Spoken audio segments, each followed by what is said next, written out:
tick off the boxes for you. So if you, when you are assigning roles, you want to make sure that you clearly point out that Cadet Genty is going to be my time hack, that Johnston is going to be my deputy. Just make sure that it's vocalized because they cannot see what's inside your head, obviously. So just make sure make it easy for the grader to grade you well.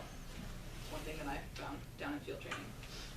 So for the first one, we are going to decision making, credibility, and confidence. So to max out your points here, you want to retain a command presence and your overall leadership. You want to make sure that all of the major plans go through your leader. You do not want your deputy or your time hack or any other follower of your team to take over your position. You want to make sure you maintain your leadership over your entire team. Make sure that there is no question as to who is running the LRC, who is running the scenario at FLX. Make sure that that's always within your control. Now with that, you want to avoid indecisiveness. So indecisiveness is one of the major drawbacks when it comes to leadership. Nothing is worse than an indecisive leader.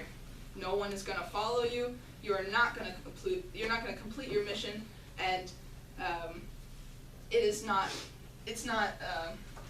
scored well on the sheet either. So although there's a lot of information thrown at you, you want to make a conscious choice, make a decision.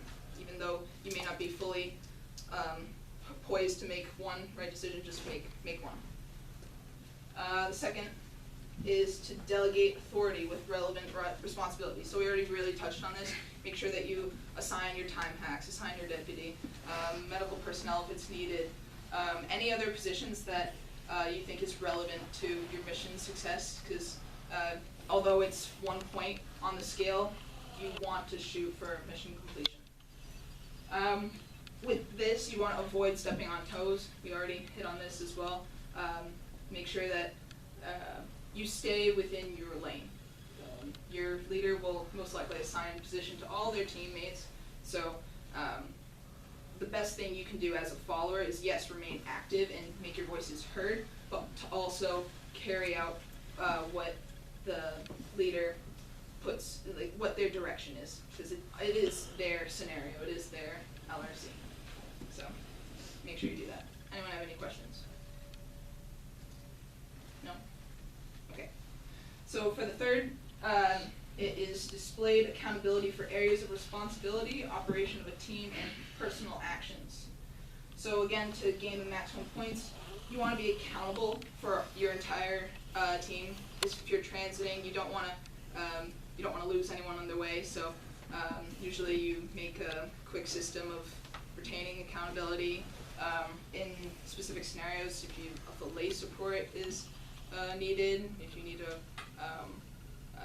see lay support is, you probably don't know what that is yet, but you have to keep track of your liquids, your ammos, your just things to keep the team fully equipped to carry out their mission. With that, you want to avoid having the dictator complex, so give reasoning for your actions. As a leader, you shouldn't be badgered, you shouldn't be questioned to an extent. Like, you should never, you shouldn't question your leader unless you have a relevant reason. You're going to stand in the back, so you're not sleeping. But if it's safety related, make sure that you always voice your opinion.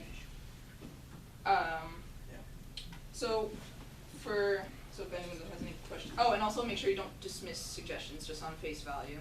You want to make sure that you hear everybody's voice. And then for number 5, we're going to display military bearing, self-discipline, and self-control. This is just a principle of being in a military environment. You want to make sure that you maintain professionally, you understand where you are at that given point. You don't want to go off the cuff, you don't want to get visibly flustered, and you certainly do not want to cuss or curse. So just maintain professional actions, and that should be second nature to you at this point. Number 6 is communication skills or mechanics. So to max out this portion, you want to delineate your message of action with clarity and conciseness. You don't want to make sure that you're taking a roundabout way. You want to go as to the point as possible. Make sure that it's a clear message, clear mission, and it's the best that you can come up with at that time. So with that, you just want to avoid stuttering, unclear language, anything that could jeopardize the mission.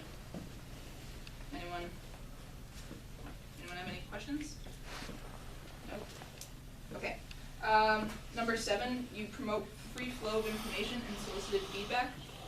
So the leader retains the hub of communication. So I mentioned this before. Make sure all the decisions of the mission is being relayed up the chain, up to the leader, and make sure that he or she is the final say to go or not, yes or no, and avoid straying from command for this one. Number 8, you want to motivate and inspire your team to make sacrifices and take calculated risks. So for this one, to gain maximum points, you want to make sure that you retain your command leadership, but you want to captivate your team. You want to have because in the end you are a part of your own team, so you want to make sure that you're not afraid to take those risks, that you're not afraid to think outside the box, because that's what they're looking for. They want you to try different things, and if it doesn't work, that's not necessarily a bad thing. It portrays the thing that you're thinking about it, that you want to do the best that you can. So to avoid this, you want to avoid monotone interactions or stagnancy. Is everyone good with that so far? Okay. Number 9, maintain appropriate focus and urgency. So like we said before, you want to maintain a sense of urgency and set applicable time hacks. That's kind of a big one. Make sure that, yes, you want to get it done at the quickest time possible, but you also want to maintain your safety of your team, and you want to make sure that everyone's getting from point A to point B in an effective but safe manner. So avoid being bogged down in planning specifics. It's okay to be a little bit off the cuff. You don't want to go in blind, per se. You want to have a set plan, but most likely you'll have to work on your troubleshooting skills and your critical analysis. So things will come up that you wouldn't see coming, and it's important that it's important that you stay flexible and versatile in those decisions, and that's what also we want to see when we're grading. Lastly, team building and performing. So big one with this is to engage your entire team. Every single one of your teammates has an idea about how to complete a specific mission. And the worst thing that you can do as a leader is to explicitly section someone off, to say that no, their ideas are wrong, to not let them be heard or anything like that. That's a disservice to yourself as a leader. So you should make sure that you do not leave anyone out. So does anyone have, yes? How would you balance out having your set plan as a leader and then at the same time asking for should you ask for suggestions, or just if someone voices that they have a suggestion, listen, or should you say oh, does anyone only when you're stuck, or how would you balance out hearing everyone's voice but at the same time still taking control? Right. So that's a really good point to bring up. Personally, I like to hear all suggestions before I make a final decision. The biggest thing that the graders are looking for is to see that the idea doesn't necessarily have to come from you, if that makes sense. Mm-hmm.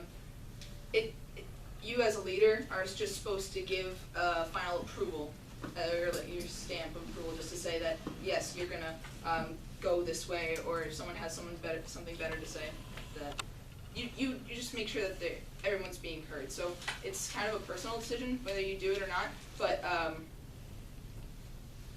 yeah, I was going to say that because it varies on how you want feedback, what they'd like to see is not necessarily a certain way that you get feedback, but that you establish your way that you want feedback. So if that's through, so if you have a deputy and you want ideas going through your deputy first, then you clarify that at the beginning. Or if at the beginning you want ideas right away, like, all right guys, give it to me now. Or you can tell them, hey, this is my plan, this is what we're gonna do. Let me know if it's not, if you guys have suggestions at a point when it's not working. So you can establish that as a leader, but the point is just to make it clear on the system that you can use for while you're leading. And you keep using that system throughout like the whole entire. If you're doing a scenario, yeah, just make it clear the method that they can do it, and make sure there is a method that they can do it through.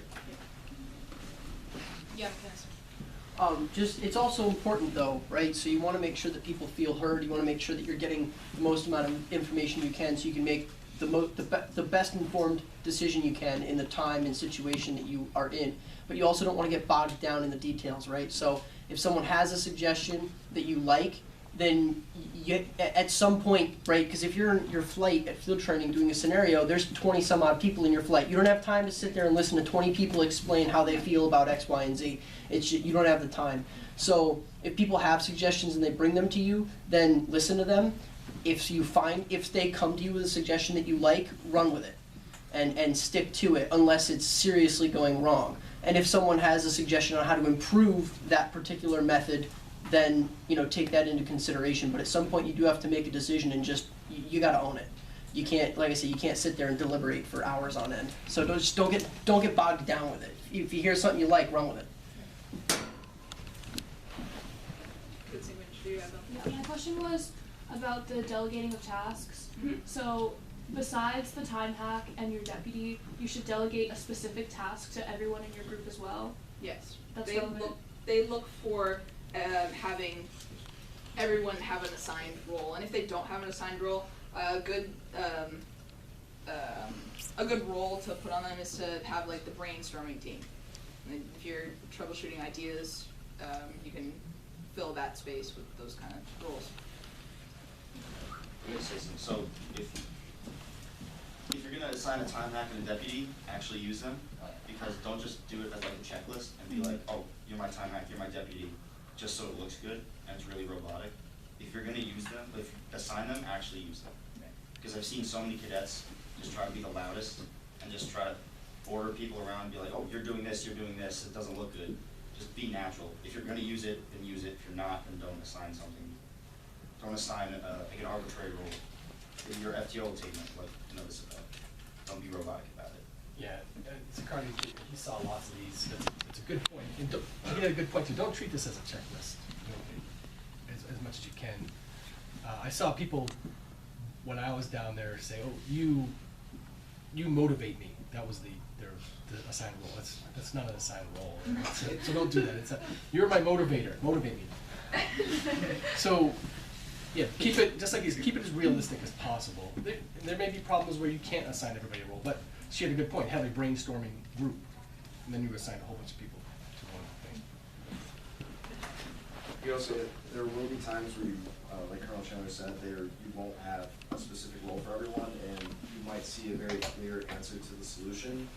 So sometimes you just have to give maybe a minute, give about 20 minutes to complete the objective.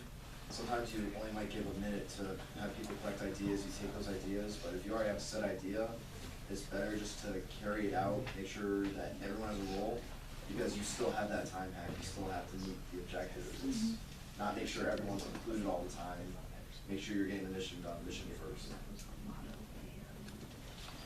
Okay, if we're just gonna move on because of time, the last thing I wanted to go over is just the scoring, like the totals. So, like I said before, U unsatisfactory pertains to a 0, S satisfactory is 1, and O is 2, outstanding. So when it comes to the overall score, you do not meet standards if you get less than 12. You meet standards if you're in the range of 12 to 23, and you exceed the standards if you get more than 23.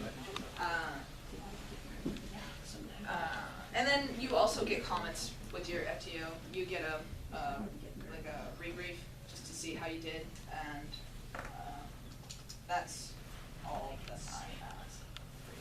Yep. Wait, really quickly, do we get debriefs after each scenario or just after the whole thing? After the scenario.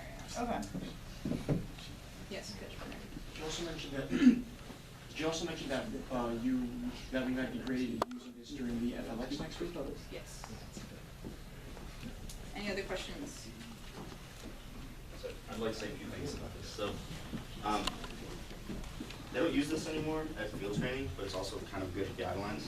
I don't know what they use now, but I can kind of give you some basic guidelines of what to follow. Can't give you the answers, but basic things: be natural. Like I said, I'm gonna say it again. If you look like you're just robotic, you're just being the loudest person, pointing, telling people what to do. I saw so many kids doing that. It's so obvious. It's just like, just be real. Are you gonna really do that in a situation where you're in a time crunch? So I saw some cadets. They were going through their leader, so they would raise their hand, be like, "May I make a statement?" And then their leader would be like, "Go ahead, make your statement. Can you tell this cadet to do something?" Is that efficient? Do you think that's efficient? Doing all the raising your hand like that and "May I make a statement?" No, it's not. If you're short on time, just do what you have to do, but don't step on the leader's toes. That's a big thing. Make sure that your FTO sees that you actually care. Because if you're just, once again, being robotic, they're gonna take note and just think that you're just a DG owner. If you actually care about completing this, then you won't go like step by step, "Oh, I have to check these boxes." That's the biggest thing. Just actually care, or perceive like you actually care. Don't just, you're doing this, and just not do anything. Not use them. So that's the biggest thing. Do you ever get evaluated as a follower in any of the scenarios? All the time. Yeah. All the time. So you're not just being the loudest one. Just actually, once again, be natural. Actually care about what's going on. Actually care about your plate. And you should do fine. We'll be changing to our